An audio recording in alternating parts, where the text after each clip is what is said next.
Juni 2009 panas awal musim kemarau melelehkan aspal di kota Bandung, Jawa Barat. Di tengah kota yang damai sebuah suara gemuruh yang mengerikan mengguncang tanah. Sebuah lubang runtuhan sinkhole raksasa, yang disebabkan oleh ledakan dinamit untuk proyek pembangunan jalur MRT, dalam sekejap menelan area parkir sebuah gereja. Namun setelah debu hitam mereda, orang-orang yang berada di lokasi tidak bisa mempercayai mata mereka. Tanah dan batuan dasar yang menopang pilar-pilar di bawah lantai parkir basement telah lenyap. Tapi sebuah pilar beton tidak runtuh. Pilar beton yang masif itu tergantung secara aneh di udara tersangkut pada jalinan baja tebal dari bangunan utama. Pemandangan itu begitu genting seolah-olah ada tangan tak terlihat yang menahan pilar tersebut. Orang-orang tidak bisa menyembunyikan keterkejutan mereka, tetapi hanya ada satu orang yang dilanda ketakutan luar biasa. Dia adalah pendeta utama gereja itu, Abraham Santoso. Jangan sentuh sama sekali. Itu adalah rumah Tuhan. Dalam situasi genting di mana seluruh bangunan bisa runtuh, kapan saja dia nekat menghalangi tim penyelamat dengan tubuhnya berteriak histeris agar tidak ada yang menyentuh pilar yang tergantung itu. Sebenarnya, apa yang ada di dalam pilar abu-abu yang dingin itu sehingga sang pendeta begitu putus asa? Mari kita kembali ke masa lalu, ke malam di bulan Juli 1999 saat musim hujan dimulai. Istri sang pendeta, Santi Lestari, menghilang bak ditelan bumi, hanya menyisakan desas-desus bahwa ia telah berselingkuh dan kabur dengan pria lain. Selama 10 tahun tidak ada yang tahu kebenarannya. Tidak ada yang menyadari bahwa wanita yang dikira telah melarikan diri itu ternyata diam-diam menunggu dalam keheningan selama 1 dekade di tempat tergelap dan terdingin, tepat di bawah mimbar tempat suaminya berkhotbah setiap hari Minggu. Ledakan dinamit yang tak disengaja telah membangunkan kebenaran mengerikan yang dibentuk oleh keserakahan dan disegel dengan semen. Rahasia iblis yang disimpan oleh pilar di rumah ibadah yang seharusnya paling suci. Kisah hari itu dimulai sekarang. 15 Juni 2009 pukul 14.30. Udara panas awal musim kemarau menciptakan fatamorgana di atas aspal di kawasan Sukajadi, Bandung. Keheningan sore yang malas itu pecah oleh suara ledakan besar dan tumpul dari dalam tanah. 2 AR. Itu adalah suara ledakan dari area proyek perpanjangan jalur MRT. Getarannya seperti binatang buas yang hidup merambat di permukaan tanah dan menyebar dalam sekejap. Retakan-retakan halus mulai merayap menembus udara sejuk di parkir basement gereja Kasih Karunia. Kretek, sebuah retakan setipis rambut muncul di lantai beton abu-abu. Itu hanyalah permulaan. Begitu ledakan kedua menghantam gendang telinga, retakan itu menganga lebar dan menyebar ke segala arah seperti jaring laba-laba. Pak Budi, seorang majelis gereja yang hendak menyalakan mobilnya, terkejut hingga kunci mobilnya jatuh. Lo, aneh sekali. Dia menunduk dan mengerutkan kening. Getaran tak wajar yang terasa di bawah kakinya terasa sangat ganjil. Pak Budi bergegas menaiki tangga dan mengetuk pintu ruang kerja pendeta di lantai 2. Pendeta-pendeta parkiran di bawah, aneh sekali, pintu terbuka dan pendeta Abraham Santoso muncul. Pria berusia pertengahan 50-an itu mengerutkan keningnya dalam-dalam menatap Pak Budi dengan ekspresi terganggu. Jangan berlebihan, Pak Budi. Apa proyek itu berisik lagi? Bukan itu, Pak Pendeta. Lantainya retak-retak. Abraham Santoso berdecak lidah dan mengikuti Pak Budi turun ke basement. Sambil melipat tangan dia mengamati celah di lantai. Dasar kontraktor sialan. Pasti mereka akan membuat masalah. Nanti kita tuntut ganti rugi. Tepat pada saat itu, gluru. Ledakan ketiga datang lebih dulu getarannya daripada suaranya. Seluruh area parkir basement mulai bergoyang seperti kabin kapal di tengah badai. Krak! Duar bersamaan dengan suara retakan yang memekakkan telinga. Lantai parkir di depan mata Pak Budi ambrol. Ah, pendeta, lari, teriak Pak Budi sambil menarik lengan baju Abraham Santoso. Keduanya berlari keluar dengan panik, tubuh mereka tertutup debu hitam. Di belakang mereka suara gemuruh dahsyat terdengar saat bangunan utama gereja bergoyang hebat. Jendela-jendela terbuka dan tertutup dengan sendirinya, kaca-kacanya pecah berhamburan dan puncak menara gereja bergoyang dengan genting. Apa-apaan ini? Gerejaku. Abraham yang sudah berada di halaman depan gereja ternganga melihat pemandangan di hadapannya. Di tempat yang seharusnya menjadi parkir basement, Kini menganga sebuah lubang hitam raksasa. Itu adalah sebuah sinkhole besar dengan kedalaman setidaknya 5 meter. Namun ada hal lain yang membuat orang-orang semakin ngeri. Lihat itu, pilarnya tergantung seseorang di antara kerumunan penonton berteriak sambil menunjuk. Di tengah sinkhole, salah satu pilar beton tebal yang menopang beban bangunan utama gereja tergantung dengan genting di udara tersangkut pada jalinan baja dari lantai atas. Meskipun tanah dan batuan di bawahnya telah lenyap, pilar itu tergantung dan bergoyang seperti seorang terpidana di tiang gantungan. Kalau itu runtuh, seluruh gereja akan ambruk. Cepat panggil 119. Di tengah kekacauan, suara sirene meraung-raung. Tak lama kemudian mobil dari Dinas Tata Kota Bandung dan beberapa mobil pemadam kebakaran tiba di lokasi. Iwan Gunawan, kepala tim keselamatan, membetulkan helmnya dan mendekati lokasi. Begitu melihat pilar yang tergantung, wajahnya langsung pucat pasi. Berbahaya, semua harus dievakuasi. Sekarang juga mundurkan garis polisi lebih jauh lagi, teriak Iwan melalui megafon. Abraham Santoso dengan marah menghampirinya. Evakuasi apa maksudmu? Siapa yang menyuruh kami pergi? Mata Abraham memerah karena marah. Pak Pendeta, lihat situasinya. Kita tidak tahu kapan pilar itu akan patah. Seluruh bangunan bisa ambruk. Diam kau. Ini adalah rumah Tuhan. Beraninya pegawai rendahan sepertimu ikut campur. Iwan terdiam. Dia tidak bisa memahami sikap keras kepala Abraham yang tidak masuk akal di tengah situasi bangunan yang diambang keruntuhan. Pak Pendeta, tolong berpikir rasional. Kita harus melakukan diagnosis keselamatan struktural terlebih dahulu. Untuk mengetahui berapa lama pilar itu bisa bertahan, kita perlu melakukan pengeboran inti beton untuk kosa. Pengeboran itu tidak akan pernah terjadi. Suara Abraham menjadi melengking tajam. Dia melompat seolah tersiram air panas. Melubangi pilar. Kau mau merusak rumah Tuhan? Langkahi dulu mayatku sebelum itu terjadi. Iwan merasa frustrasi, tetapi keselamatan adalah prioritas utama. Pukul 16.00 pemerintah Kota Bandung memutuskan untuk mengambil tindakan darurat untuk mencegah keruntuhan. Tim ahli dari perusahaan konstruksi terdekat dikerahkan dengan peralatan berat. Mereka akan memasang penyangga sementara untuk mendistribusikan beban pilar, dan tetap melanjutkan pengeboran inti coring untuk memeriksa kondisi pilar. Mulai bekerja, tidak ada waktu. Para pekerja membawa bor dan penyangga mendekati area sekitar sinkhole. Tiba-tiba Abraham Santoso mengambil batu bata dari taman di dekatnya. Jangan mendekat keluar dari rumah Tuhan, Pak Pendeta, jangan begini, kalian yang lebih berbahaya. Siapapun yang menghina Tuhan akan dihakimi oleh api Roh Kudus. Pergi. Abraham mulai melemparkan batu bata dan pot bunga secara membabi buta ke arah para pekerja. Perang pot bunga pecah dan tanah berhamburan kemana-mana. Mandor pekerja buru-buru menghindar sambil berteriak, polisi. Tolong panggil polisi. Inspektur Haryo Wibisono dari tim Reskrim Polrestabes Bandung yang siaga di lokasi mendekati Abraham. Bapak Abraham Santoso, tenanglah. Anda bisa ditangkap karena menghalangi petugas. Inspektur Haryo dan rekan-rekannya menahan lengan Abraham yang sedang mengamuk dan menariknya mundur. Sambil diseret, Abraham terus berteriak dan menatap tajam ke arah pilar. Jangan disentuh. Benda itu tidak boleh disentuh. Sementara Inspektur Haryo menenangkan Abraham, tim pekerja segera memulai proses pengeboran. Enggiing. Suara mesin yang tajam memenuhi halaman gereja.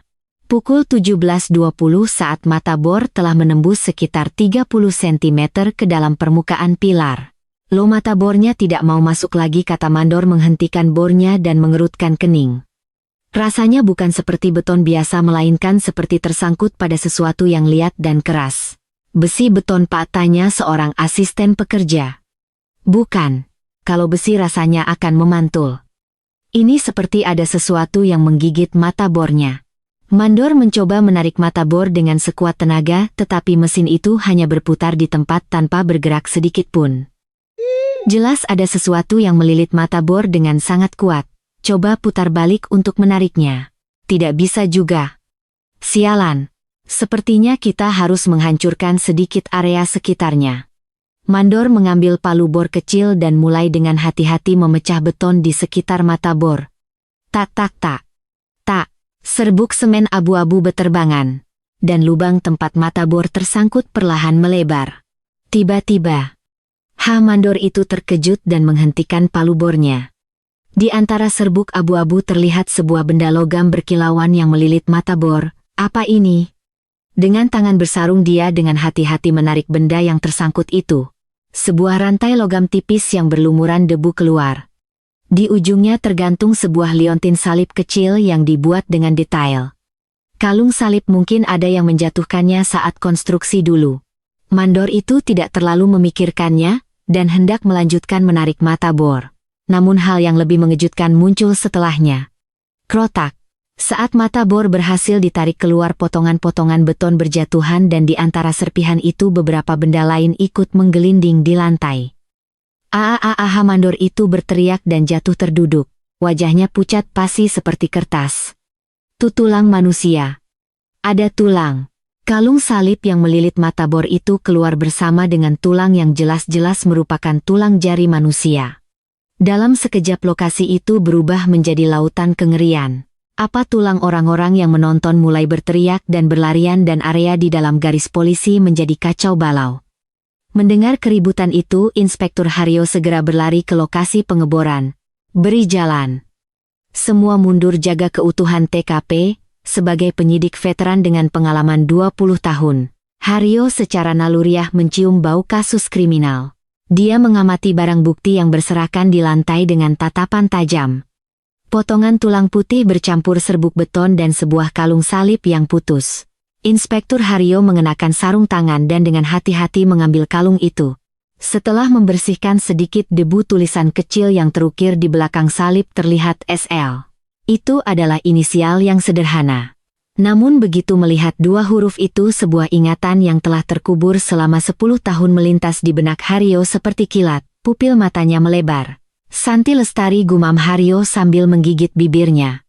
Juli 1999, kasus hilangnya Santi Lestari yang ditutup sebagai kasus orang kabur biasa. Itu adalah kasus pertama yang ditangani Haryo saat ia masih menjadi polisi junior. Dan Santi Lestari itu adalah istri dari Pendeta Abraham Santoso, yang sekarang sedang ditahan oleh polisi di belakang sana. Haryo segera mengeluarkan ponselnya.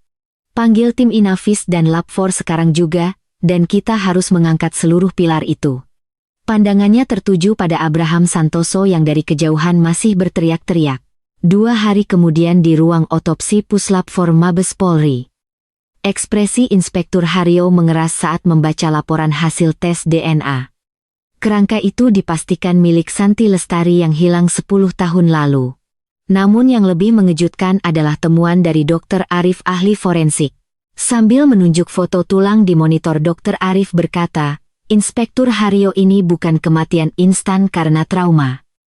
Lalu apa penyebab kematiannya? Ditemukan banyak sekali serbuk semen di dalam saluran pernapasannya. Dan lihat kondisi ujung tulang-tulang jarinya yang aus ini. Ini adalah jejak dari seseorang yang mati-matian mencoba menggaruk sesuatu. Dr. Arif membetulkan kacamatanya dan menambahkan, dia dikubur hidup-hidup. Terkubur saat beton belum mengeras. Inspektur Haryo mengepalkan tangannya. 10 tahun yang lalu Abraham Santoso sambil menangis memberikan kesaksian di kantor polisi. Istri saya berselingkuh dan kabur dengan pria lain. Tolong jangan mencarinya. Tetapi Santi tidak kabur. Selama 10 tahun terakhir dia terperangkap di dalam pilar beton yang dingin tepat di bawah mimbar tempat suaminya berkhotbah dan menghembuskan napas terakhirnya dalam penderitaan. Haryo sekarang merasa semua kepingan puzzle mulai menyatu. Alasan mengapa Abraham begitu gigih menentang proyek MRT, perilaku gilanya yang menolak renovasi gereja dan melarang siapapun menyentuh pilar itu. Itu semua bukan untuk melindungi rumah Tuhan. Itu adalah perjuangan putus asa untuk mencegah kejahatan mengerikannya terungkap ke dunia. Sambil menatap pintu ruang interogasi, Inspektur Haryo bergumam pelan. Abraham Santoso, doamu sudah berakhir. 18 Juni 2009. Ruang arsip Reskrim Polrestabes Bandung dipenuhi bau kertas tua dan debu. Inspektur Haryo berjongkok di antara tumpukan kotak arsip dan terbatuk kering. Di tangannya ada sebuah berkas kasus dari tahun 1999 yang sudah menguning. Berkas kasus hilangnya Santi Lestari yang 10 tahun lalu ditutup begitu saja sebagai kasus orang kabur. Haryo membasahi jarinya dengan ludah dan membalik lembar demi lembar membaca data pribadi Abraham Santoso. Tiba-tiba jarinya berhenti di satu bagian. Ini dia. Tatapan Haryo menajam. Itu karena 4 kata yang tertulis di kolom pekerjaan Abraham sebelum menjadi pendeta tukang bekisting konstruksi. Haryo menutup berkas itu dengan keras dan bergumam, tukang bekisting ya. Seorang ahli teknis di proyek konstruksi yang membuat cetakan kayu untuk menuang beton. Di kolom pengalaman kerja tertulis bahwa ia telah bekerja selama 15 tahun di bidang pengecoran beton dan pekerjaan bekisting. Haryo akhirnya menepuk lututnya. Sekarang aku mengerti. Ini adalah pekerjaan yang tidak mungkin dilakukan oleh orang biasa. Memasukkan seseorang ke dalam pilar membuat cetakan dan menuangkan beton dengan sempurna membutuhkan pengetahuan dan keterampilan teknis tingkat tinggi. Jika dilakukan sembarangan, tekanan beton bisa menghancurkan cetakan atau mayatnya bisa terlihat sebelum semen mengeras. Artinya Abraham Santoso bisa melakukannya sendiri dengan mudah, pikir Haryo. Haryo segera menelepon rekannya Bribka Dedi. Dedi, bagaimana penyelidikan di lingkungan sekitar? Ada informasi baru. Dari seberang telepon terdengar suara Dedi yang bersemangat. Komandan, ada cerita yang sangat menarik. Ini tentang reputasi Ibu Santi. Reputasi iya. Hanya pendeta Abraham dan seorang majelis senior bernama Pak Sitorus yang serempak menjelek-jelekkan Ibu Santi. Katanya dia wanita yang boros dan serakah, selalu membuat masalah dengan pria lain. Mereka benar-benar menyebarkan fitnah. Dedi merendahkan suaranya dan melanjutkan. Tapi pemilik warung dan tukang cuci di dekat situ mengatakan sebaliknya. Mereka bilang tidak ada orang yang setenang dan sebaik Ibu Santi. Katanya dia orang yang bisa hidup tanpa melanggar hukum. Haryo mengangguk. Itu taktik klasik. Menjadikan korban sebagai orang jahat untuk membenarkan tindakan mereka. Pukul 14.00 Haryo mengunjungi salon Cantika, tempat yang sering didatangi Santi. Salon kecil di lingkungan itu berbau obat keriting rambut yang sudah lama. Cerita tentang ibu pendeta, aduh kasihan sekali dia. Ibu Ratna, pemilik salon, menghentikan guntingannya dan berdecak. Wanita berusia awal 50-an itu menceritakan kenangannya 10 tahun lalu seolah baru terjadi kemarin. Dia orang yang sangat baik. Suaranya pelan dan selalu khawatir merepotkan orang lain. Boros tidak mungkin. Selama lebih dari 10 tahun dia hanya memakai mantel yang sama. Ibu Ratna menatap Haryo melalui cermin dan berbisik. Tapi Pak Polisi, ini rahasia ya. Suatu hari saya melihat lengan ibu pendeta penuh lebam biru. Saat saya tanya dia hanya bilang habis jatuh. Anda curiga itu kekerasan dalam rumah tangga? Bukan curiga lagi tapi yakin. Terakhir kali dia kesini dia minta dicarikan pengacara perceraian. Alis Haryo bergerak. Pengacara perceraian, iya. Saya berikan nomor telepon pengacara yang saya kenal. Dia bilang, saya sudah tidak tahan lagi. Saya harus mengakhirinya sekarang. Tapi beberapa hari kemudian tiba-tiba beredar gosip dia kabur karena selingkuh. Saya pikir itu aneh. Haryo buru-buru mencatat nama pengacara yang disebutkan Ibu Ratna di buku catatannya. Santi tidak sedang bersiap untuk kabur. Dia sedang mencoba melepaskan diri dari kekerasan suaminya dan mendapatkan kembali hidupnya secara sah. Setelah meninggalkan salon, Haryo langsung menuju rumah orang tua Santi di pinggiran Bandung. Ibu Santi seorang wanita tua berusia akhir 70-an yang duduk di teras rumah tuanya, matanya langsung berkaca-kaca begitu nama putrinya disebut. Malam itu dia menelepon. Suaranya terdengar sangat panik. Sang ibu tua mengusap wajahnya yang kering dengan tangan gemetar. Santi terdengar sangat cemas dan bilang dia harus membawa koper merahnya. Dia bilang itu sangat penting. Koper merah. Koper seperti apa iya? Katanya hard case seperti koper travel dari plastik keras. Dia bilang ada sesuatu yang sangat penting di dalamnya dan dia akan datang ke sini membawanya. Itulah yang terakhir. Ibu Santi akhirnya tak kuasa menahan tangisnya. Haryo secara intuitif menyadari bahwa koper merah itu adalah kunci dari kasus ini. Sesuatu yang Santi coba amankan dengan mempertaruhkan nyawanya. Rahasia yang begitu ingin disembunyikan oleh Abraham Santoso kemungkinan besar ada di dalam koper itu. Pukul 18.00 kembali ke kantor polisi. Haryo menampilkan hasil penelusuran rekening bank di monitornya. Rekening Santi bersih. Jangankan uang untuk kabur, hingga sehari sebelum menghilang yang ada hanyalah penarikan kecil untuk biaya hidup seperti membeli sayur dan ongkos cuci. Sebaliknya aliran dana di rekening Abraham Santoso sangat mencurigakan. Seminggu setelah Santi menghilang terjadi 3 kali penarikan uang tunai dalam jumlah besar dari ATM. Totalnya 80 juta rupiah. Mengingat nilai uang saat itu, jumlah itu tidak sedikit. Artinya ada lubang yang harus segera ditutup. Biaya truk molen. Atau uang tutup mulut. Haryo memukul meja dan berdiri. Panggil Abraham Santoso untuk diinterogasi. Keesokan paginya Abraham Santoso muncul di ruang interogasi Polrestabes Bandung. Mengenakan setelan jas hitam yang rapi, dia menjepit sebuah Alkitab kulit tebal di ketiaknya. Bahkan di dalam udara dingin ruang interogasi dia berusaha mempertahankan postur tubuhnya yang tegap. Haryo duduk di seberangnya dan menatap tajam ke arah Abraham. Pendeta, istri Anda Santi Lestari telah ditemukan setelah 10 tahun. Sayangnya dalam keadaan tidak bernyawa. Meskipun mendengar suara tenang Haryo, Abraham tidak bergeming sedikit pun. Sebaliknya dia memeluk Alkitabnya ke dada dan memejamkan mata. Jadi istri saya benar-benar ada di sana. Ya Tuhan, mengapa Engkau mengizinkan ini? Mengapa cobaan ini menimpa hamba? Gumam Abraham seolah berbicara pada dirinya sendiri lalu menggelengkan kepala. Apa maksud Anda? Saya bertanya, apakah Anda tahu lokasi jenazahnya? Mungkin istri saya ingin kembali ke gereja bahkan setelah kematiannya. Abraham menatap Haryo dengan ekspresi sedih. Pasti dia diam-diam masuk ke gereja dan bunuh diri. Dia merindukan gereja dan saya. Meskipun raganya telah berdosa dan pergi jiwanya merindukan rumah Tuhan, Haryo tertawa sinis. Masuk sendiri ke dalam pilar, menuangkan beton dan menunggu sampai mengeras untuk bunuh diri?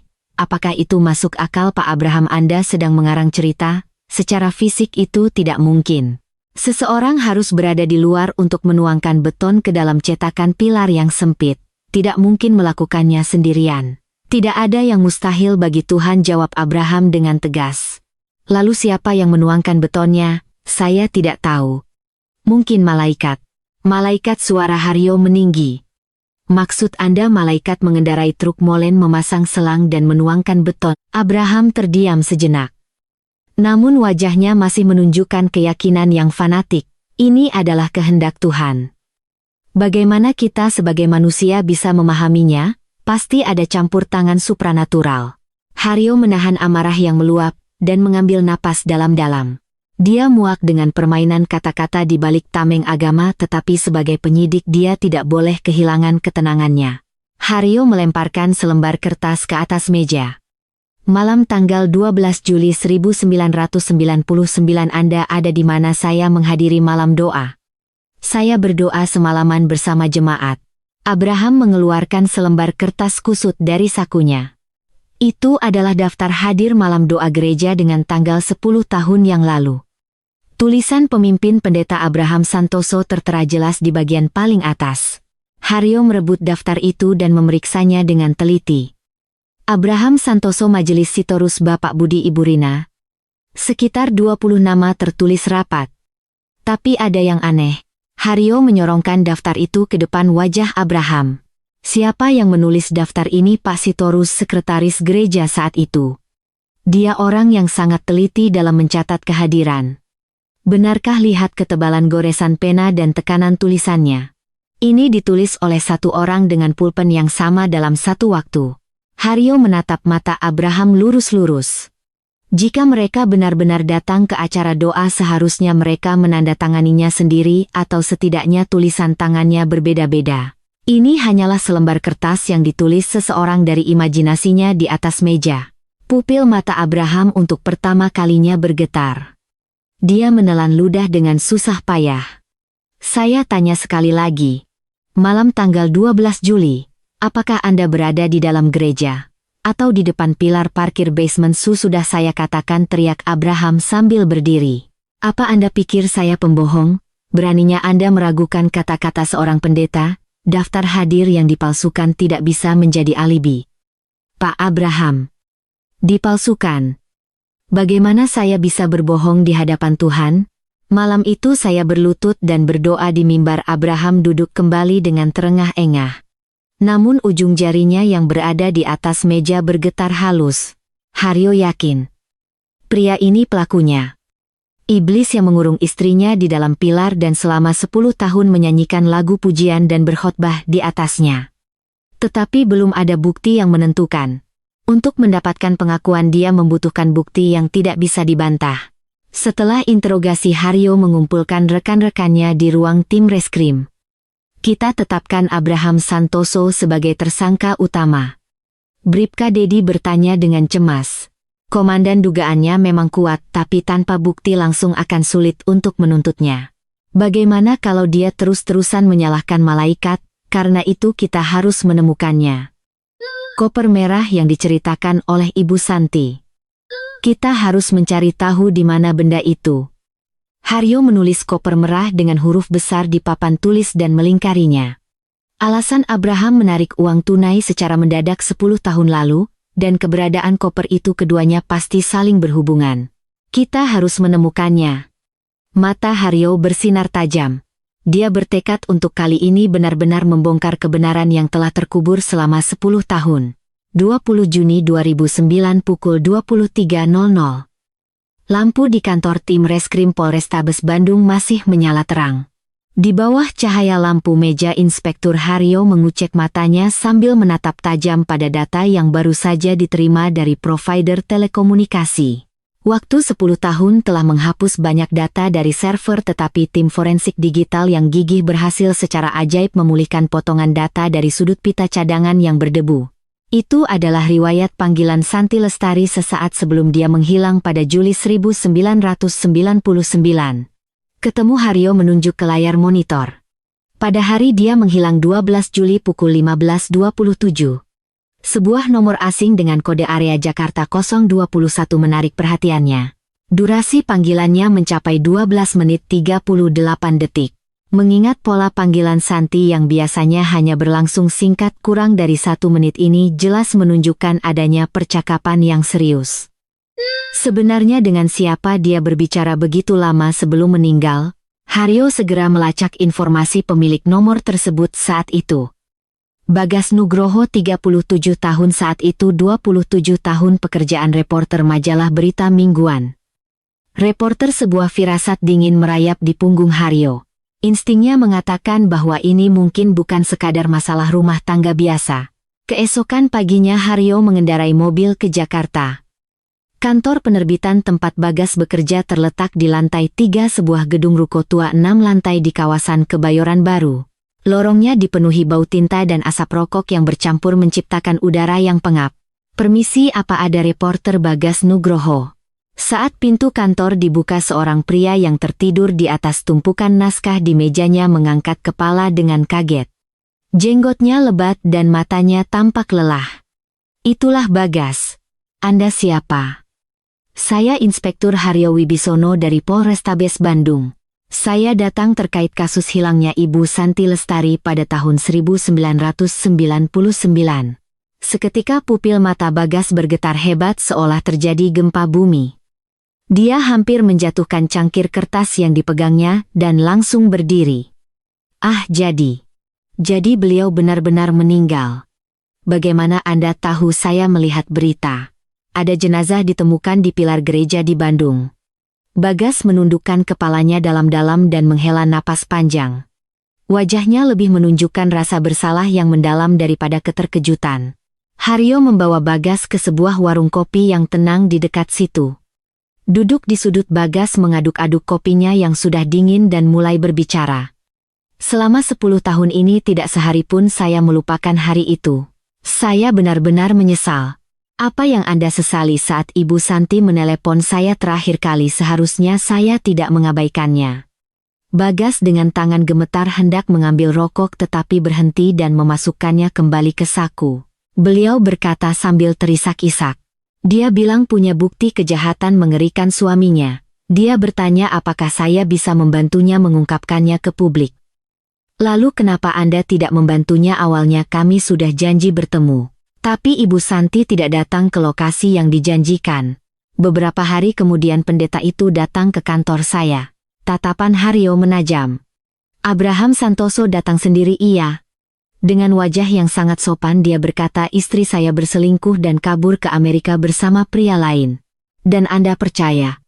Dia menunjukkan buktinya. Surat keterangan catatan keimigrasian. Nama Santi Lestari tercetak jelas di sana. Bagas merogoh tas kulit tuanya dan mengeluarkan sebuah buku catatan liputan yang sudah pudar meletakkannya di atas meja. Belakangan saya baru tahu, itu mungkin dokumen palsu yang dibuat melalui calo. Tapi saat itu saya hanya berpikir saya telah kehilangan satu berita besar. Haryo mengambil buku catatan itu dan membukanya perlahan. Di antara catatan kecil tertulis jelas kata-kata seperti Gereja Kasih Karunia pemalsuan identitas gelandangan pinjaman ilegal. Ini konten yang akan dilaporkan oleh Ibu Santi benar. Isinya tentang pendirian yayasan fiktif bernama Yayasan Berkah Sejahtera yang mencuri identitas para gelandangan untuk mendapatkan pinjaman ilegal senilai miliaran rupiah. Abraham Santoso dan Majelis Sitorus adalah dalangnya. Haryo berdecak lidah. Ini bukan pembunuhan karena cemburu biasa. Ini adalah pembunuhan berencana untuk menutupi penipuan finansial berskala besar. Ibu Santi bilang dia menyimpan bukti-bukti ini di mana. Dia bilang di dalam sebuah koper hardcase berwarna merah. Koper travel yang sangat kuat. Katanya di dalamnya ada buku besar ganda kaset rekaman dan buku-buku tabungan atas nama orang lain. Bagas berkata dengan suara bergetar. Seandainya saat itu saya sedikit lebih curiga beliau tidak akan terkubur di dalam beton yang dingin itu. Haryo menepuk pundak Bagas dengan ringan. Terima kasih atas keberanian Anda sekarang. Buku catatan ini akan sangat membantu penyelidikan. Pukul 16.00 setelah kembali ke Bandung, Haryo langsung mendatangi kantor PT Jaya Konstruksi kontraktor yang mengerjakan proyek perluasan gereja saat itu. Di kantor lapangan yang sederhana berupa kontainer dia bertemu dengan Pak Tarno yang saat itu menjadi mandor lapangan. Pria berusia awal 60-an itu melepas helmnya dan menyeka keringat. Sudah 10 tahun lalu ingatan saya agak kabur. Tolong coba ingat-ingat lagi Pak Mandor. Apakah Pendeta Abraham pernah menunjukkan perilaku aneh atau mengajukan permintaan yang tidak wajar selama konstruksi? Pak Tarno mengaduk kopi sasetnya sambil mencoba mengingat. Sekarang saya ingat ada satu kejadian aneh. Pak Tarno menepuk lututnya. Waktu itu hujan deras sekali. Sekitar pertengahan Juli, tiba-tiba pendeta itu menyuruh kami menghentikan pekerjaan dan menyuruh semua kuli pulang.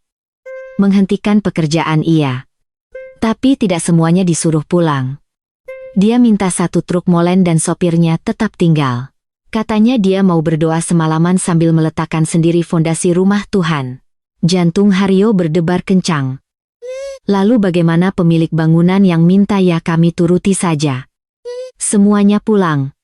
Tapi keesokan harinya saat saya datang ke lokasi saya kaget sekali. Pak Tarno berdecak lidah. Satu pilar di parkir basement sudah selesai dicor beton tapi hasilnya berantakan sekali. Bukan hasil kerja profesional. Permukaannya tidak rata dan cetakannya juga longgar. Lalu, saya bilang lebih baik dibongkar dan dikerjakan ulang tapi pendeta itu marah besar. Dia bilang jangan disentuh sama sekali. Katanya itu pilar suci yang diselesaikan Tuhan semalaman. Dia mengamuk. Pak Tarno menggelengkan kepala. Waktu itu saya pikir orang religius memang aneh tapi sekarang kalau dipikir-pikir jadi merinding. Haryo yakin. Pada malam hujan tanggal 12 Juli 1990 Dilian Abraham Santoso menyuruh semua pekerja pulang dan di parkir basement yang kosong dia sendirian menarik tuas truk molen. Berharap jeritan istrinya akan tenggelam oleh suara hujan. Sementara itu pada waktu yang sama Majelis Sitorus datang ke kediaman Abraham dengan wajah pucat setelah mendengar berita penyelidikan kasus penipuan finansial dimulai. Pendeta gawat polisi akan menyita rekening Yayasan Berkah Sejahtera. Sitorus berjalan mondar-mandir di ruang tamu dengan cemas. Koper merah yang ditinggalkan Santi, kalau polisi menemukannya kita tamat. Sebenarnya di mana Anda menyembunyikannya? Abraham yang duduk bersandar di sofa menatap Sitorus dengan mata dingin. Tenang Pak Majelis. Jangan panik. Bagaimana bisa tenang kalau pembunuhan dan penggelapan terbongkar kita? Tanpa bukti tidak ada pembunuhan, tidak ada penggelapan, potong Abraham dengan suara rendah. Koper itu aman. Di tempat yang tidak bisa dijangkau tangan manusia, di tempat yang akan diam selamanya. Namun kecemasan Sitorus tidak mereda.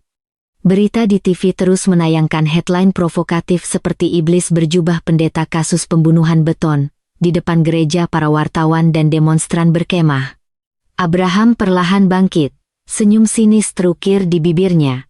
Kita tidak bisa hanya duduk diam. Kita harus menyiapkan kambing hitam. Kambing hitam. Siapa maksud Anda? Seseorang yang akan memikul salib menggantikan saya. Bukankah kita butuh seorang hamba yang setia untuk masuk penjara dan menebus dosa-dosa saya? Pandangan Abraham melewati Sitorus dan tertuju ke suatu tempat di luar jendela. Dia sudah menyusun rencana jahat di kepalanya untuk membalikkan keadaan. Di ruang rapat Polrestabes Bandung, Haryo menulis koper merah dengan spidol merah di papan tulis. Di dalamnya ada semua bukti kejahatan Abraham. Menemukan ini adalah kunci dari penyelidikan. Bribka Dedi membuka peta. Bagian dalam gereja dan rumahnya sudah kita geledah tapi tidak ada. Apa mungkin dibuang di tempat lain? Tidak mungkin, Haryo menggeleng. Abraham itu perfeksionis. Dia tidak akan menyerahkannya pada orang lain atau membuangnya sembarangan. Dia akan menyimpannya di tempat terdekat yang bisa dia kontrol tapi sekaligus tidak akan dicurigai oleh siapapun. Jari Haryo menunjuk sebuah titik di peta. Kita harus mempersempit area pencarian. Koper itu ada di suatu tempat dalam jangkauan yang bisa dia bawa sendiri pada malam hujan. Pengejaran terhadap koper tak terlihat itu baru saja dimulai. 27 Juni 2009 pukul 09.00. Hujan deras pertanda dimulainya musim hujan menghantam jendela tua kantor polisi. Udara di ruang pelayanan publik terasa lembab. Pintu terbuka tanpa suara dan seorang wanita berusia 50-an dengan pakaian gamis hitam masuk seperti hantu. Wajahnya pucat seolah tidak tidur berhari-hari dan kedua tangannya yang tergenggam gemetar tanpa henti. Ada yang bisa dibantu? Bu, tanya petugas dengan nada datar. Wanita itu dengan susah payah membasahi bibirnya yang kering. Saya mau menyerahkan diri. Menyerahkan diri? Kasus apa? Kasus Ibu Santi Lestari, istri pendeta dari Gereja Kasih Karunia. Udara di ruangan itu seolah membeku. Petugas yang berjaga menatap wanita itu dengan mata terbelalak dan segera mengangkat telepon untuk menghubungi tim reskrim. 10 menit kemudian di ruang interogasi nomor 1, suasananya terasa sangat berat. Inspektur Haryo mengamati wanita yang duduk di seberang meja dengan tatapan tajam. Endang, 53 tahun, seorang relawan juru masak di Gereja Kasih Karunia. Dia menundukkan kepala dalam-dalam seperti seorang pesakitan, sambil memilin sapu tangan di tangannya. Anda Ibu Endang, kan apa yang Anda ketahui tentang kasus Ibu Santi? Saya yang melakukannya.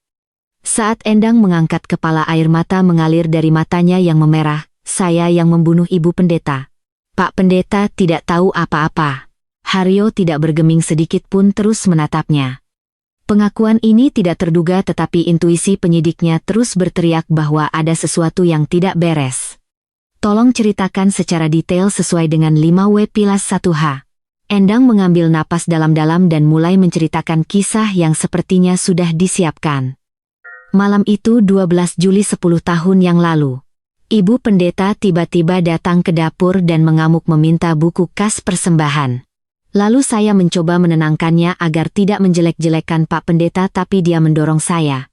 Karena emosi saya mendorongnya balik dan Ibu Pendeta terjatuh hingga kepalanya terbentur sudut cetakan pilar.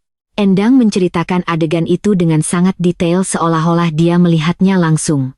Saya panik dan sendirian mendorong jenazahnya ke dalam cetakan pilar, lalu saya aduk semen dan menutupinya. Anda melakukan semua itu sendirian? Iya. Saya bersumpah saya melakukannya sendiri. Haryo menatap mata Endang lekat-lekat sambil mengetuk-ngetukkan pulpennya. Kesaksiannya terlalu sempurna dan kesempurnaan itulah yang membuatnya terasa lebih mencurigakan. Pukul 14.00 rapat darurat diadakan di ruang Kapolrestabes. Kapolrestabes tersenyum puas sambil menepuk-nepuk berkas. Pelakunya sudah mengaku, kesaksiannya juga sangat detail. Kita limpahkan kasusnya sebagai pembunuhan tidak disengaja dan penyembunyian jenazah oleh Endang. Komandan, masih banyak hal yang janggal. Haryo segera mengajukan keberatan. Secara fisik tidak mungkin seorang wanita parubaya bertubuh kecil bisa menyembunyikan jenazah sendirian. Sudah, jangan banyak bicara. Kamu tahu kan penilaian promosi jabatanmu sebentar lagi. Jangan buat masalah jadi rumit, kerjakan saja sesuai perintah. Dibentak oleh atasannya, Haryo menggigit bibir dan mengepalkan tangan.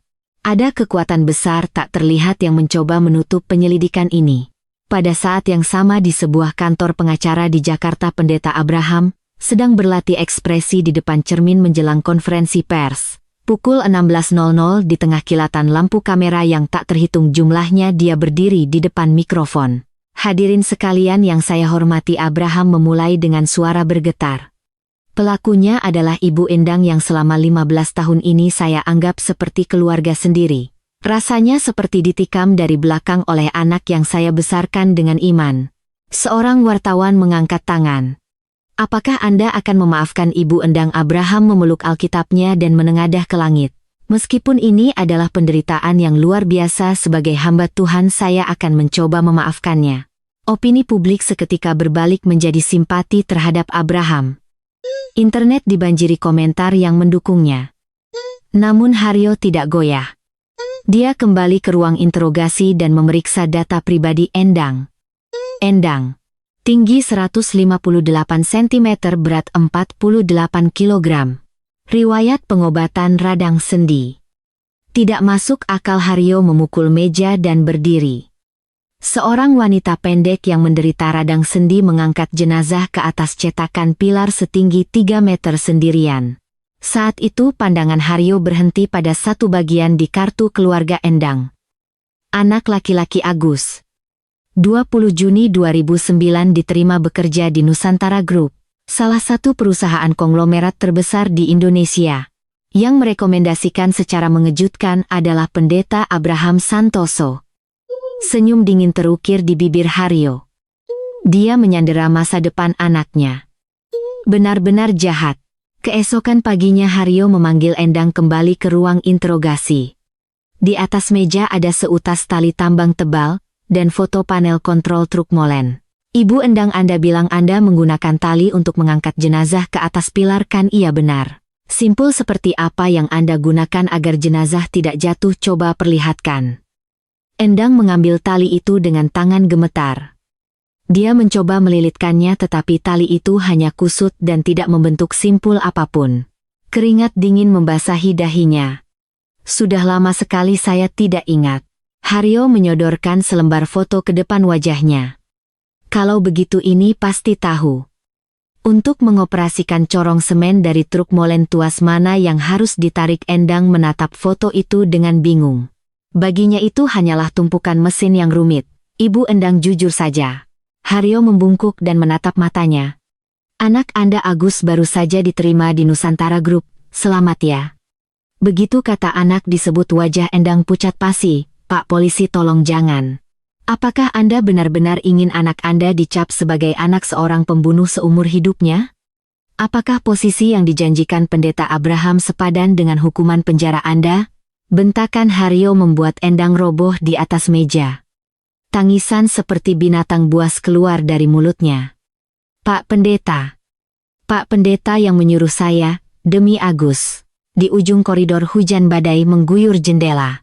Tembok kebohongan yang tampak kokoh itu akhirnya runtuh. 30 Juni 2009 pagi. Dering telepon dari Puslap For Mabes Polri memecah keheningan di meja Inspektur Haryo. Tangannya berkeringat saat mengangkat gagang telepon. Inspektur Haryo, ini Dr. Arif dari Puslap For. Ada temuan unik dari hasil otopsi jenazah. Saya segera menelepon. Suara Dr. Arif terdengar lebih bersemangat dari biasanya. Temuan unik. Bukankah penyebab kematiannya sudah diketahui? Bukan penyebab kematiannya, tapi cara pengikatannya. Simpul tali yang mengikat jenazah sangat khas. Haryo mengepalkan pulpennya siap mencatat. Khas bagaimana? Ini bukan ikatan orang biasa. Ini adalah simpul yang sangat teknis yang digunakan di lokasi konstruksi untuk mengikat perancah atau bekisting. Dr. Arif melanjutkan. Di lapangan ini disebut ikatan bendrat atau simpul bekisting. Cara mengikatnya dibuat agar bisa menahan beban yang sangat berat dan tidak akan pernah lepas dengan sendirinya. Ini bahkan tidak bisa ditiru oleh orang yang tidak berpengalaman lebih dari 10 tahun di bidang konstruksi. Haryo menepuk lututnya. Tidak mungkin Endang yang seumur hidupnya hanya memegang pisau di dapur mengetahui teknik konstruksi profesional seperti itu. Terima kasih dokter. Tolong segera kirim foto simpul dan data analisisnya melalui faks. Mata Haryo bersinar tajam. Dia segera memerintahkan agar Endang yang ditahan di sel dibawa kembali untuk diinterogasi. Pukul 14.00 di ruang interogasi nomor 1. Haryo meletakkan beberapa tali tambang tebal manual simpul konstruksi dan foto jenazah dari puslap 4 di atas meja. Tak lama kemudian Endang masuk dengan tangan terborgol. Wajahnya jauh lebih kuyu dari beberapa hari sebelumnya dan kantung matanya menghitam. Ibu Endang, ada beberapa hal lagi yang perlu kami konfirmasi. Silakan duduk. Haryo berkata dengan tenang sambil mendorong seutas tali ke arahnya. Terakhir kali Anda bilang Anda mengikat jenazah dengan simpul biasa, kan? Iya benar. Endang menelan ludah melihat tali itu. Kalau begitu bisa tolong perlihatkan. Coba ingat-ingat lagi malam itu. Endang mengambil tali dengan tangan gemetar. Dia memutar dan melilitkan ujung tali, tetapi tali itu hanya kusut seperti ular dan tidak membentuk simpul apapun. Keringat dingin membasahi hidungnya. Aneh sekali, kata Haryo sambil bersandar di kursi dan melipat tangan. Anda bahkan tidak bisa membuat simpul dasar. Tapi bagaimana bisa Anda mengikat jenazah dengan begitu sempurna? Sudah lama sekali saya tidak. Kalau begitu bagaimana Anda menjelaskan ini? Haryo membuka data analisis puslap 4 dan menunjukkannya di depan mata Endang. Foto simpul yang rumit dan aneh yang dengan rapi melilit pergelangan tangan dan kaki jenazah. Ini adalah simpul yang sebenarnya digunakan untuk mengikat jenazah. Namanya simpul bekisting. Cara yang hanya diketahui oleh para ahli konstruksi. Wajah Endang pucat pasi. Haryo menatap lurus ke matanya dan terus mendesak. Ibu Endang, kapan Anda pernah bekerja di proyek konstruksi? Atau siapa yang mengajari Anda teknik profesional seperti ini? Endang bungkam. Pupil matanya bergerak liar, tidak tahu harus melihat kemana. Haryo tidak memberinya jeda dan mengeluarkan data lain. Foto panel kontrol truk molen yang rumit. Untuk menuangkan semen Anda harus mengoperasikan corong yang disebut chute. Coba tunjukkan di foto ini, tuas chute yang mana, kiri kanan atau tombol merah itu? Endang hanya menatap foto itu dengan bingung. Bagaimana cara membuka katup tangki air di belakang kabin pengemudi? Bagaimana cara menghentikan drum putar di belakang truk? Saya tidak tahu. Tentu saja tidak tahu. Karena Anda tidak tahu apa-apa tentang pengecoran beton. Haryo menggebrak meja. Ibu Endang, sudahlah. Tanpa pengetahuan teknis ini, kejahatan ini mustahil dilakukan. Anda bukan pelakunya. Endang mengangkat bahu dan menunduk. Tapi dia tetap tidak membuka mulut. Keheningan yang melindungi seseorang atau keheningan karena takut pada seseorang. Saat itu sebuah file darurat dari tim forensik digital masuk ke laptop Haryo. Mereka berhasil memulihkan file rekaman panggilan yang telah dihapus dari ponsel Endang.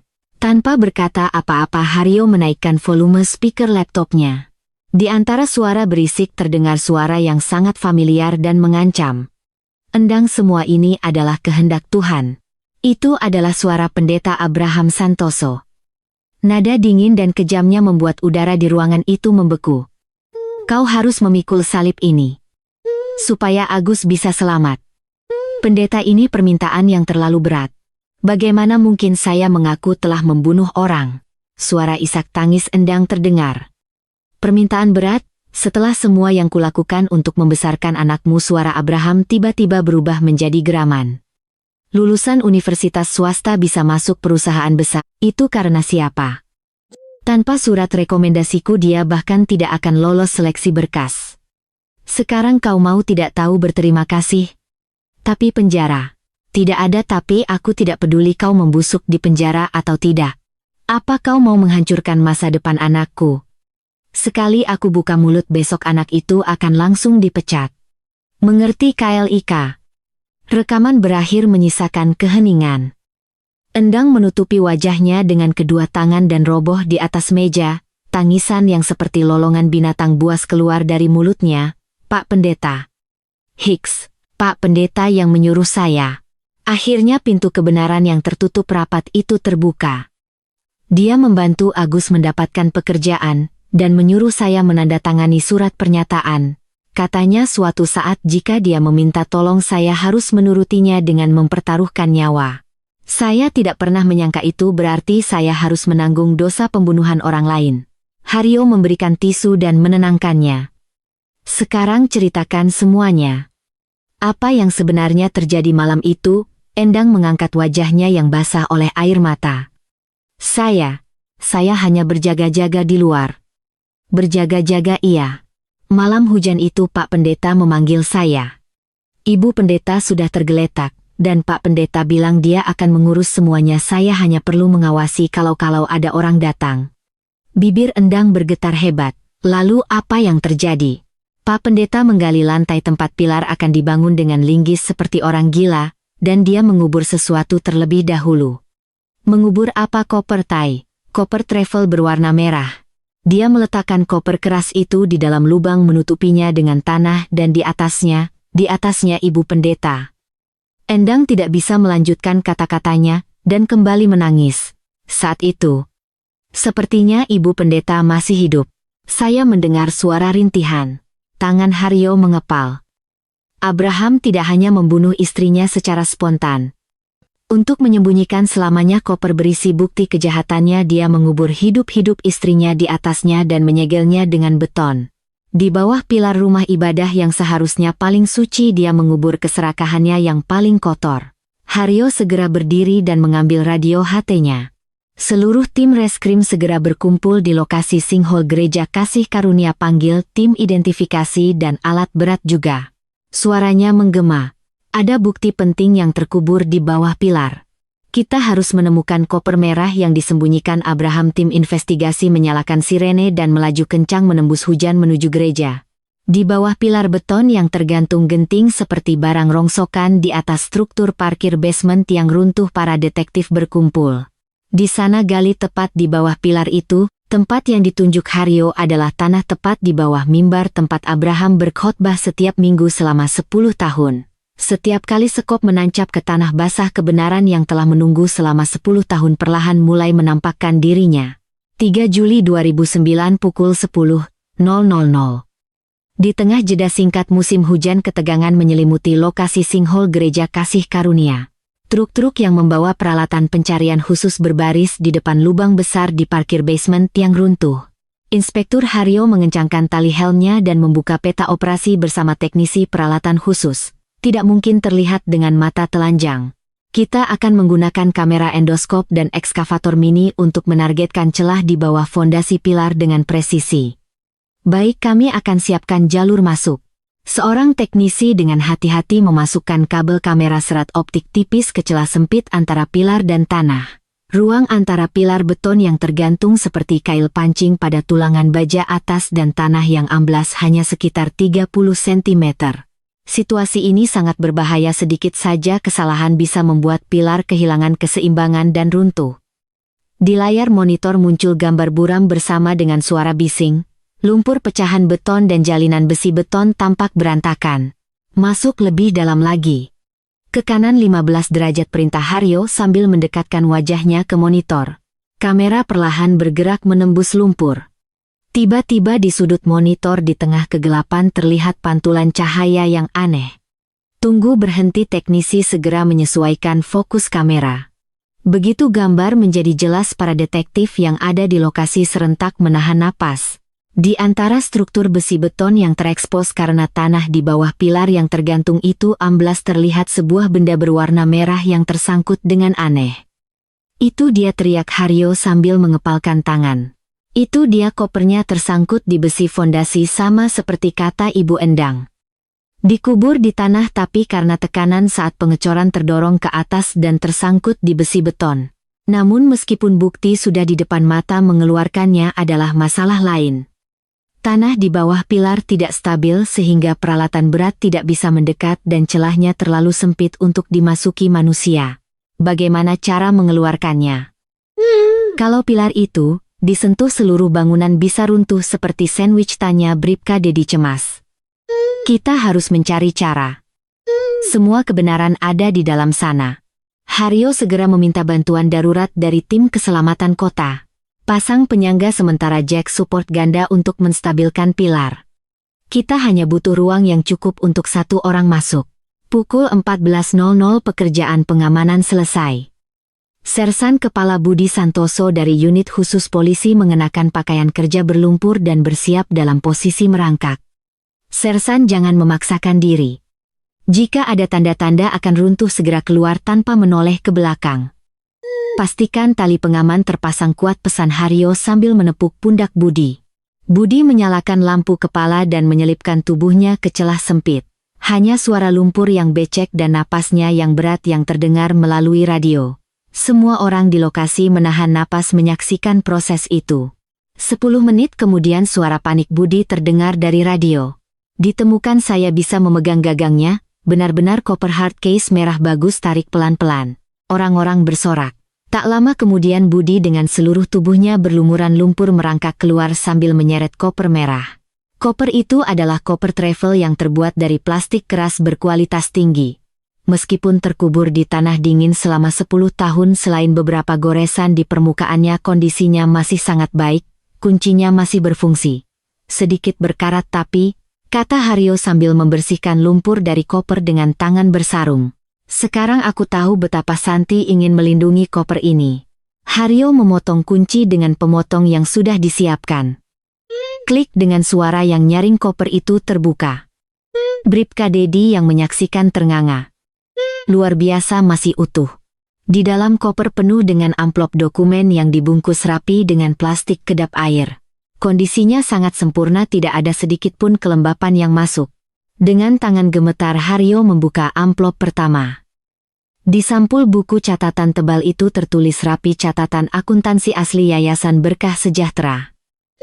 Ini dia buku besar gandanya. Saat Haryo membalik halaman, wajah busuk Abraham terungkap dalam angka. Tercatat secara rinci bagaimana uang persembahan hasil jerih payah jemaat dicuci dan masuk ke kantong Abraham lengkap dengan tanggal dan jumlahnya. Komandan, lihat ini. Dedi menunjuk satu halaman di buku itu. Setiap bulan, ada transfer rutin 5 juta rupiah ke seseorang bernama Paramita. Di kolom keterangan tertulis, biaya hidup. Paramita. Kemungkinan besar simpanannya berlagak suci tapi punya 2 rumah tangga. Pandangan Haryo berhenti saat membalik halaman. Ada catatan yang lebih mengejutkan. Ruang VIP Kasino Genting Highlands rugi 200 juta. Pinjaman dari bandar judi ilegal 500 juta. Dia berjudi dengan uang persembahan jemaat. Benar-benar keterlaluan. Haryo berdecak lidah dan mengambil bukti kedua. Tumpukan kaset bertuliskan percakapan Abraham, Sitorus. Ini rekaman yang direkam Santi dengan mempertaruhkan nyawanya. Haryo segera memutar kaset di pemutar portabel di lokasi. Di antara suara bising terdengar suara Abraham. Pak Majelis, coba cari 10 nama gelandangan lagi. 1 orang bisa dapat 1 miliar, kita harus dapat 10 miliar untuk bayar utang pembangunan gereja, dan biar saya bisa bernapas lega. Pendeta, kalau ketahuan bisa gawat. Kalau ada audit bank bagaimana? Tenang saja. Kepala cabang banknya juga jemaat kita, masa dia curiga sama pendeta? Tidak akan ketahuan, tidak ada yang peduli. Ini adalah bukti konspirasi penipuan finansial yang jelas dan pukulan telak yang membuktikan motif pembunuhan. Ketika Santi mencoba mengungkap fakta ini, Abraham membungkamnya dengan cara yang mengerikan. Namun Haryo tidak hanya fokus pada isi barang bukti. Pandangan tajamnya tertuju pada lokasi penemuan koper. Aneh, gumam Haryo sambil menatap lubang kosong di bawah pilar. Kenapa kopernya ditemukan di dalam tanah di bawah pilar, bukan di dalam pilar itu sendiri? Dedi akhirnya mengangguk. Benar juga. Kalau pembunuhan itu tidak disengaja, seharusnya dia melemparkan koper itu ke dalam pilar bersama dengan jenazahnya. Tepat sekali. Dengan mata dingin Haryo merekonstruksi urutan kejahatan. Abraham merencanakannya dari awal. Pertama, dia menggali lubang dalam untuk mengubur koper berisi bukti ini. Kedua, dia mendirikan cetakan pilar di atasnya. Ketiga, dia memasukkan Ibu Santi hidup-hidup ke dalam cetakan dan menuangkan beton. Ya Tuhan, Jadi jenazahnya sendiri adalah batu segel untuk menyembunyikan koper itu benar. Kejahatan yang terencana sempurna. Ini sama sekali tidak cocok dengan skenario kecelakaan yang diceritakan oleh Ibu Endang. Abraham dari awal sudah merancang kuburan beton untuk menenggelamkan istrinya. Para detektif terdiam di hadapan kebenaran yang mengerikan itu. Haryo segera menelepon jaksa piket. Saya mengajukan surat perintah penangkapan. Situasi darurat. Tersangka Abraham Santoso. Tuduhan pembunuhan dan penyembunyian jenazah serta pelanggaran UU Tindak Pidana Korupsi. Buktinya lebih dari cukup. Pukul 17.00 surat perintah penangkapan dikeluarkan. Haryo bersama seluruh timnya menyalakan sirene dan menuju Gereja Kasih Karunia. Namun yang menyambut mobil polisi adalah pemandangan aneh. Ratusan jemaat membentuk barikade manusia memblokir pintu masuk gereja. Jangan sentuh pendeta kami. Wahai gerombolan setan. Ini jelas penindasan agama mundur. Para jemaat mengenakan ikat kepala merah bertuliskan siap mati demi pendeta dan melawan dengan sengit. Jelas Abraham sudah menduga kejahatannya akan terbongkar dan menghasut jemaatnya untuk menjadi tameng. Pendeta kami tidak bersalah. Ini semua rekayasa Tuhan akan menurunkan api dari langit. Mata para fanatik itu dipenuhi kegilaan, nalar mereka telah lumpuh. Haryo mengambil megafon dan naik ke atap mobil polisi. Hadirin sekalian, harap tenang, kami datang untuk menegakkan hukum.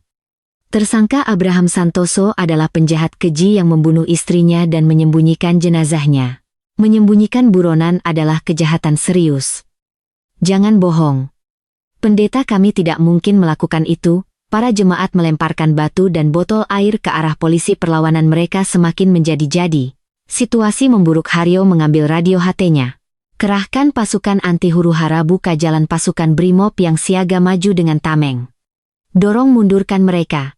Teriakan umpatan dan perkelahian membuat halaman gereja menjadi medan perang.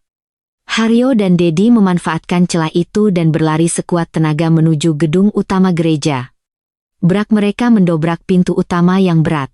Di dalam gereja yang kosong terlihat siluet Abraham yang sedang berlutut sendirian di atas mimbar. Dia pura-pura berdoa menghadap salib. Abraham Santoso, teriak Haryo menggema di seluruh gereja. Surat perintah penangkapan sudah keluar. Anda ditangkap atas tuduhan pembunuhan, penyembunyian jenazah dan penggelapan dana terhadap Santi Lestari. Abraham perlahan bangkit dan berbalik. Ekspresinya begitu tenang hingga membuat merinding. Pak polisi, apa salah saya? Saya hanya sedang berdoa untuk domba yang hilang. Apa salahmu? Tanyakan pada istrimu yang selama 10 tahun terkurung di dalam beton dingin tepat di bawah kakimu. Tanyakan padanya apa yang telah kau lakukan. Haryo mengeluarkan borgol dan mendekat. Saya tidak bersalah. Tuhan adalah saksi saya. Jangan sebut nama Tuhan. Tuhan tidak akan membela iblis sepertimu. KLIK. Borgol logam dingin mengunci kedua pergelangan tangan Abraham.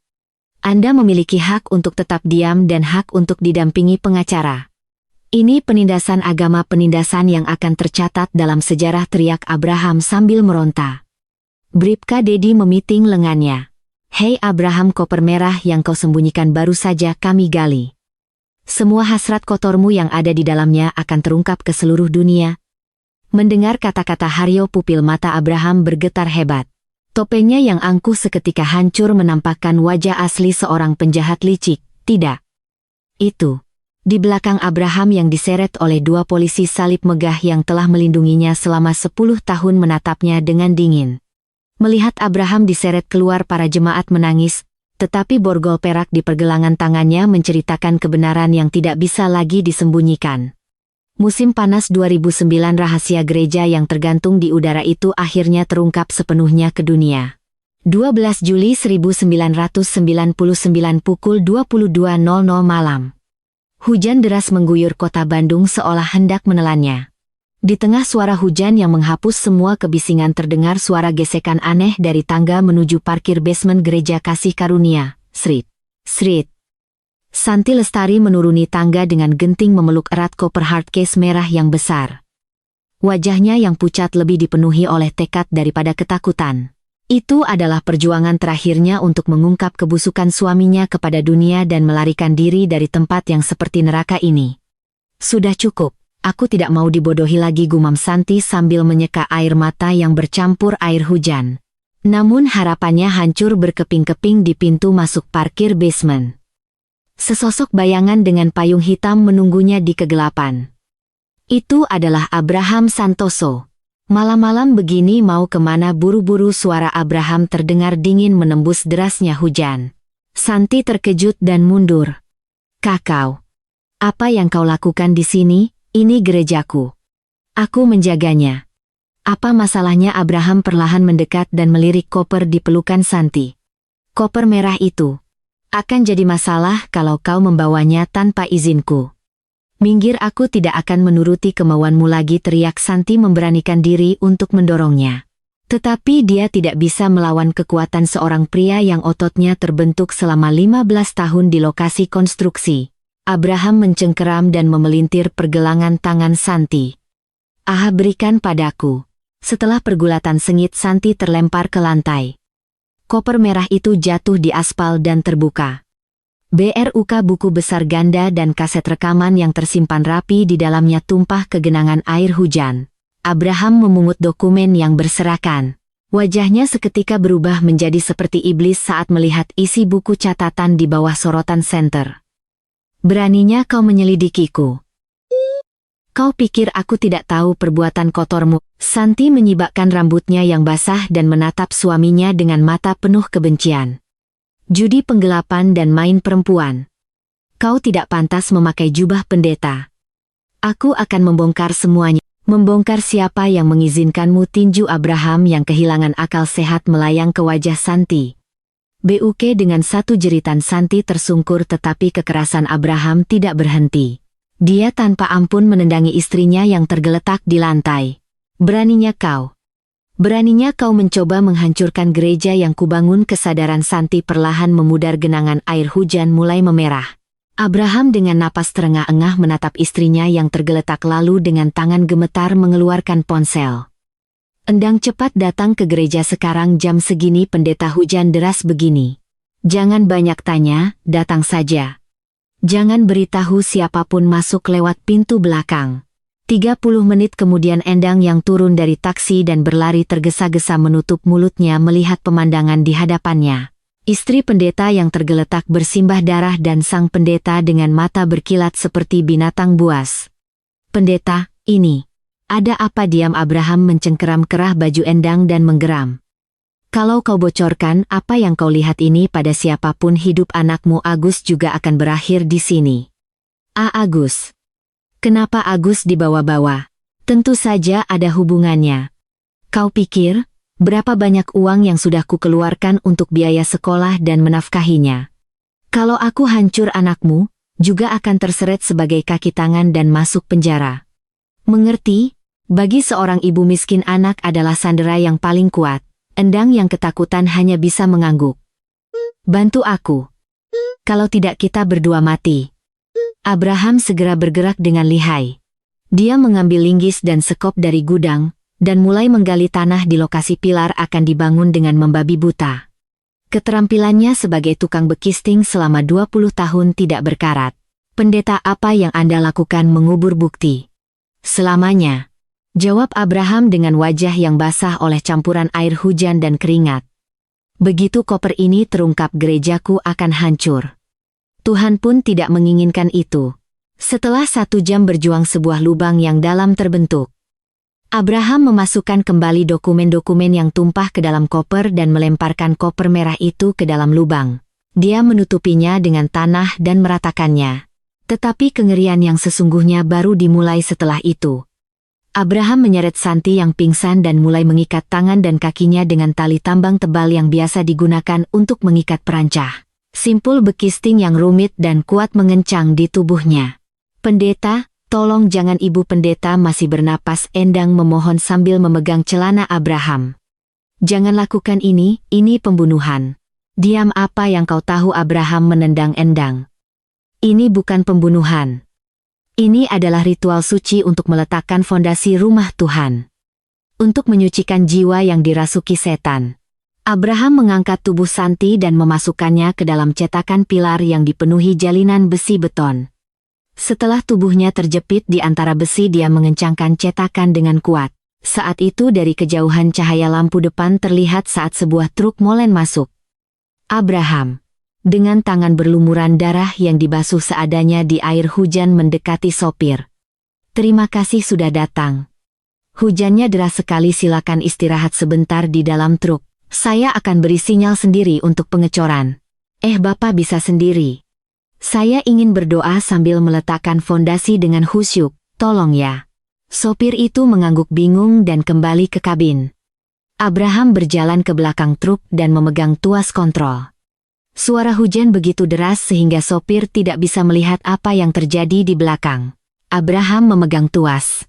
Corong semen bergerak ke arah mulut cetakan pilar dan adukan semen abu-abu kental mulai tumpah. Grrr, tiba-tiba. Begitu semen dingin menyentuh kulitnya, Santi yang pingsan membuka matanya. Memefah, dia sadar bahwa dia terperangkap di dalam kurungan besi yang sempit dan gelap. Cairan dingin dan berat mengalir dari atas kepalanya. MMMPH. Santi mencoba berteriak tetapi adukan semen dengan cepat menyumbat mulut dan hidungnya. Dia meronta sekuat tenaga tetapi ikatan yang dibuat oleh seorang ahli tidak bergerak sedikit pun. Lihat itu, endang Abraham tertawa gila melihat semen yang tumpah. Tuhan sedang menghakimi wanita itu, lihat dia meronta. Itulah saat setan memberontak, pendeta. Hicks.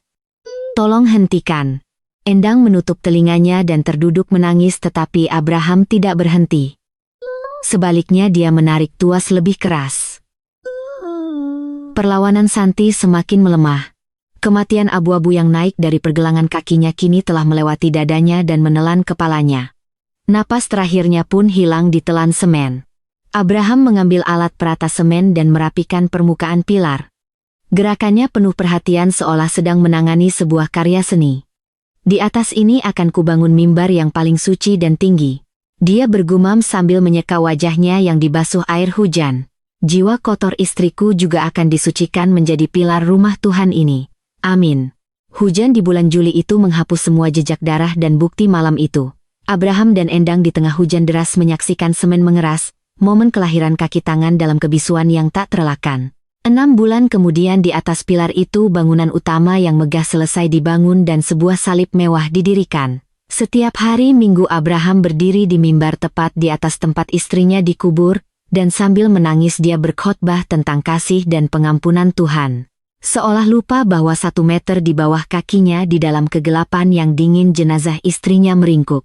Kembali ke 3 Juli 2009, ruang interogasi Polrestabes Bandung.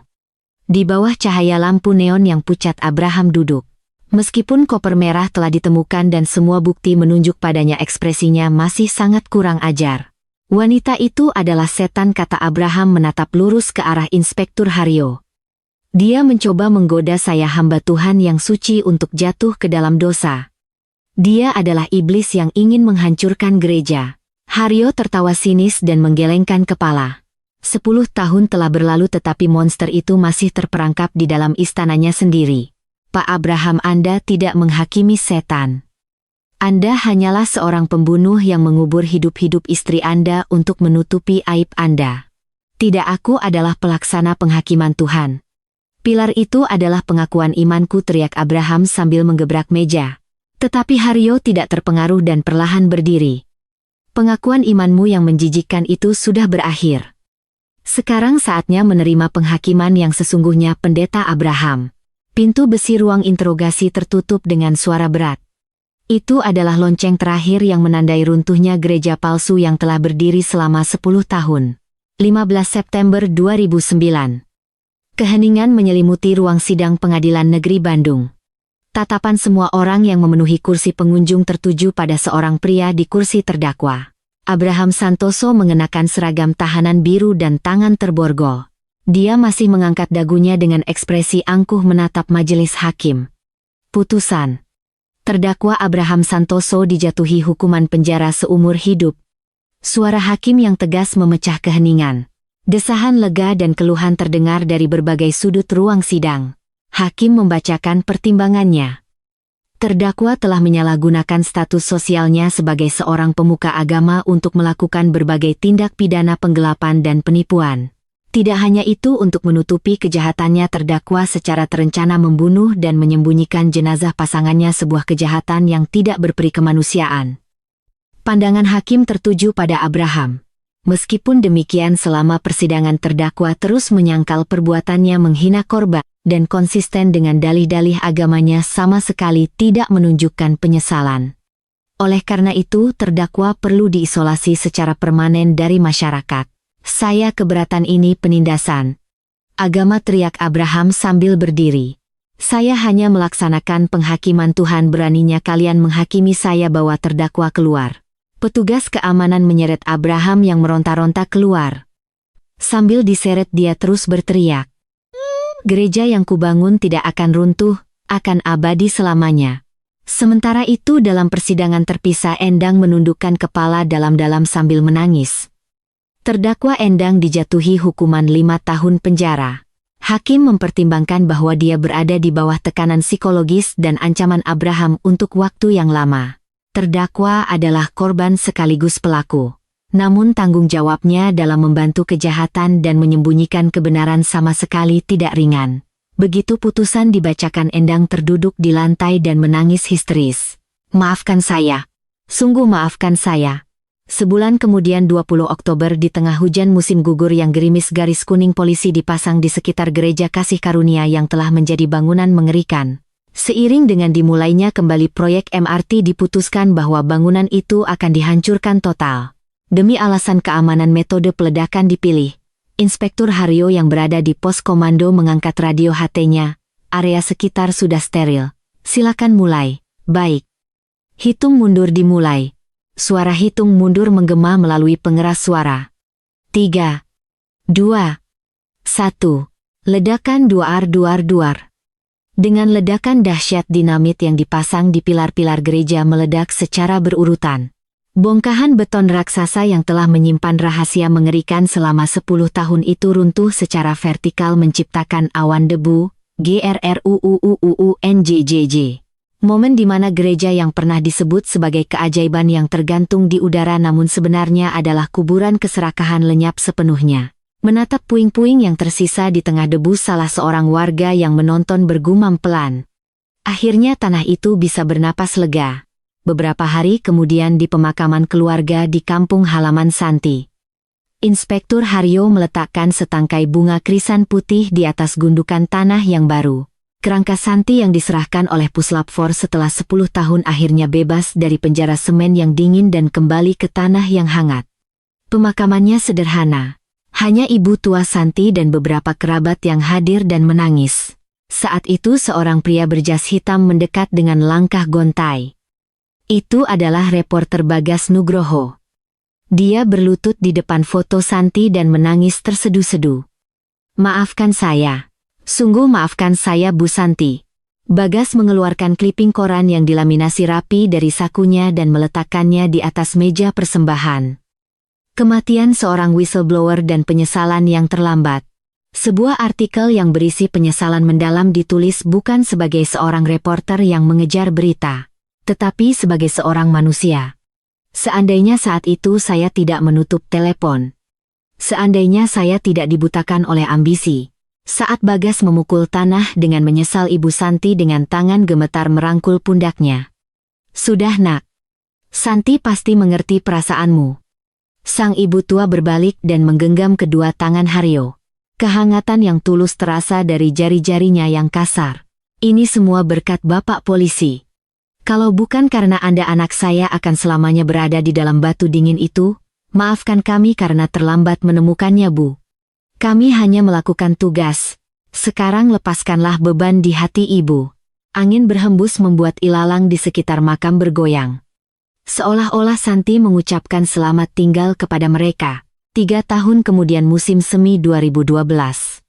Di lokasi bekas gereja Kasih Karunia telah berdiri sebuah stasiun MRT modern dan area di atasnya diubah menjadi taman kecil untuk warga. Di bawah sinar matahari musim semi, Haryo duduk di bangku taman. Anak-anak berlarian di rumput sambil tertawa dan pasangan suami istri mendorong kereta bayi berjalan-jalan dengan damai. Pemandangan yang begitu tenang sulit dipercaya bahwa 13 tahun yang lalu, ini adalah lokasi mengerikan tempat seorang pria yang dibutakan oleh keserakahan mengubur istrinya. Sekarang benar-benar sudah berakhir, gumam Haryo pada dirinya sendiri.